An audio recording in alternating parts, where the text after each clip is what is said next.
So this is a picture of Brittany. This is what she has posted on her social media. She's in, in her head wrap and her hijab. I think that's how you pronounce it. And she's saying she's making a change. It's not uncommon for certain women who have put themselves out there in a sexual manner, shall I say, or background, to start to Christianity or some sort of religion when they feel like they have no other choices. The best thing for them to do in their minds is to turn to Christianity or some type of religion to, I guess, hold on to that, to grasp that with all their might, to try to get some type of understanding or maybe some type of outcome in that way, because they've exhausted all other options and they don't know what else to do. So that's sort of like their last resort, in my opinion. It's a lot of things that I noticed that some women tend to do when they've gotten to this point in life where everything else, isn't working. So it's really not uncommon for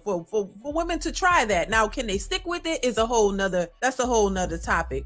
This could be just all a publicity stunt, a PR stunt, just to get attention. We always talk about how a lot of women want attention and crave attention. It just could be another attention-seeking moment just to feel good about herself. I don't know.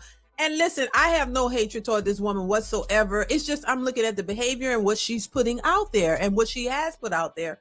And I just know that doesn't really end well for most women, especially if you continue to go down a path that deep down is not good for you, but you still try to portray and make it seem like you're still going to get the most out of it. That's the delusional part for me, when women don't want to accept the fact that your whole phase or your hoish lifestyle is not going to yield you the results that you thought they would. They try to erase the body count and start fresh. A lot of these women, you notice, they start to become Christians. A lot of them, like I said, once again, you go to some type of religion and then they want to be celibate.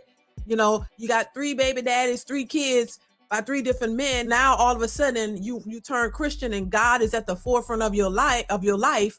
And now, you're just a born again Christian, born again virgin, and all of these things, they erase their body counts. You hear that? They can erase they can just turn it off and just get rid of it whenever they want to. Everything is Jesus and how he can fix it for you and all of this. So this is a common theme for a lot of women who have nowhere else to turn. So they go to God, Christianity, religion, whatever, and think that that's somehow gonna fix it. But you can't erase your whole phase. You can't erase that. You can't erase the lifestyle that you originally chose. You can change and do something different, but you can't erase that. You still have to accept the fact that did exist and that you did make those choices, because you have children that reflect that. You have 3 baby daddies or 4 baby daddies, and that reflects your poor choices. So you can't fully get rid of it.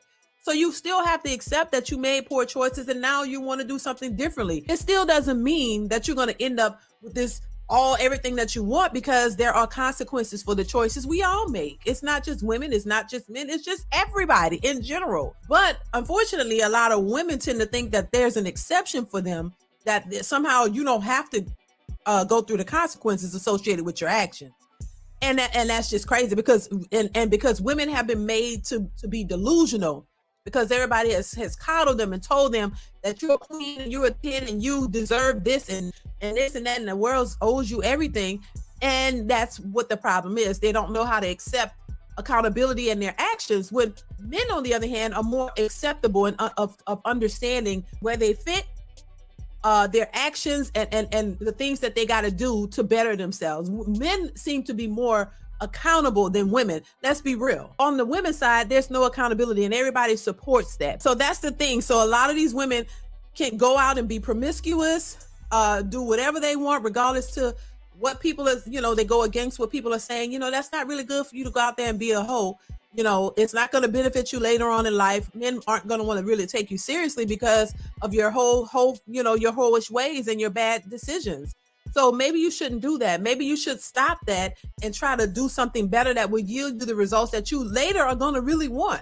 You're going to want at some point a man to take you seriously. But when you've slept around and got all these baby daddies and all these children, you're not going to be as viable in the dating market. You're holding yourself back. You're not putting yourself in the best position to get the type of man that you want to. Because remember, they don't want average men. So I can see if you wanted an average man who was average like you. No, you want top tier men, but you don't think that you should provide certain standards for that type of man. So that's what puts them at a disadvantage, but they don't want to accept it. And then the last option they choose to do is religion, or being celibate and all that. They think that that's going to prepare them for the man, which they haven't done any of the work all of that time to really prepare themselves for the type of men that they say they want. That's a problem. And they usually don't realize that until it's too late. You can go to whatever religion you want. You still have to work on yourself. You still have to take accountability.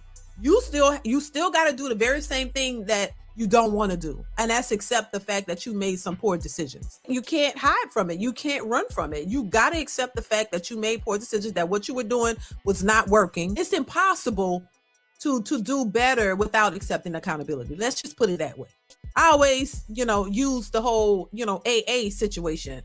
The first thing they tell you to do is first accept that, hey, I am an alcoholic. You got to raise your hand in those meetings and say, hey, you're accepting the fact that you are that's the first thing from what I see. And I've only seen it on television, but I do think that that's how it goes, because I've never been in those meetings, just to say, never been an alcoholic. So from what I see, the first step to get healed is to accept accountability, right? So you got to accept accountability. First thing they make you say, from what I've seen on TV, I've never been in one, but I'm assuming that's how it goes.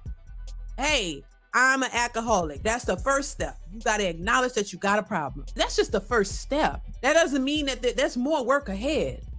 But that's the beginning to you acknowledging that you do have a problem. So, because if you can't acknowledge that you got a problem, how are you going to fix it? You're never going to fix it. You're going to constantly be in denial. And that's what I see with a lot of our women, unfortunately. You have to stop being in denial and delusional to what you're doing, and understand that, hey, the route that you've taken has not yielded you the best results when it comes to relationships. Yeah, you can make some money, you can do OnlyFans or whatever. You can make some money off of all of that, because, you can clout chase. People love to follow the toxicity, because people like toxic behavior, but those people are not going to help you when it really counts. When you're at home in your own space, in your own real life, those people are not going to be there to rescue you and hold you accountable and help you through the process. So yeah, they're there. They can make you money because they like to follow, and you can put all this toxicity out there, but people are just going to cater to it on social media. But when you get home, there's nobody there really cheering for the BS. You got to deal with that. You got to look in the mirror. You got to look at yourself. You got to deal with the issues that you are facing internally, and nobody's going to be there for you. Specifically, people on social media, they're not going to be there to deal with your real life's issues. This is why you see people breaking down on social media, because they don't really have support. This social media stuff is support in one way, but not when it comes to your real life and what you're really going through, and who's there for you to really help you when you're struggling. And see, that's why people spiral out of control, and we see it happening because they can't hide it, and they still on social media. So, it's not it is what it is. Hopefully she's real about it. But I don't think too many people at this point take Brittany Renner seriously. She's put too much out there, and people are just looking at her like she's a joke.